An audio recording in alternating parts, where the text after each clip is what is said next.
దేశవ్యాప్తంగా భారీ వర్షాలు కురుస్తున్నాయి. నైరుతి రుతుపవనాల ప్రభావంతో వర్షాలు దంచికొడుతున్నాయి. ఉత్తరాఖండ్, యూపీ, మహారాష్ట్ర, గుజరాత్, ఢిల్లీ రాష్ట్రాల్లో కుండపోత వానలు పడుతున్నాయి.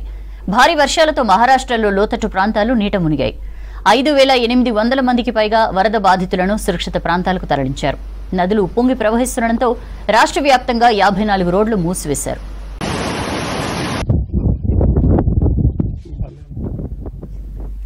కొల్హాపూర్ జిల్లాలో పంచగంగా నది ఉధృతంగా ప్రవహిస్తోంది. ప్రమాదకర స్థాయిని దాటి 46 అడుగుల మేర ప్రవహిస్తోంది. గడిచిన 24 గంటల్లో రికార్డు స్థాయిలో 68 మిల్లీమీటర్ల వాన పడ్డది. ఎగువ ప్రాంతాల నుంచి భారీగా వరద రావడంతో రాధానగరి, దూద్గంగా, వర్ణ డ్యాంల గేట్లు తెరిచి దిగువకు నీటిని విడుదల చేస్తున్నారు. నవీ ముంబైలోని షాబాజ్ గ్రామంలో 3 అంతస్తుల బిల్డింగ్ కుప్పకూలింది. 2 వ్యక్తులను రెస్క్యూ చేశారు ఎన్డీఆర్ఎఫ్ టీం. శిథిలాల కింద ఉన్న మరో 2 కోసం సహాయ చర్యలు చేపట్టారు.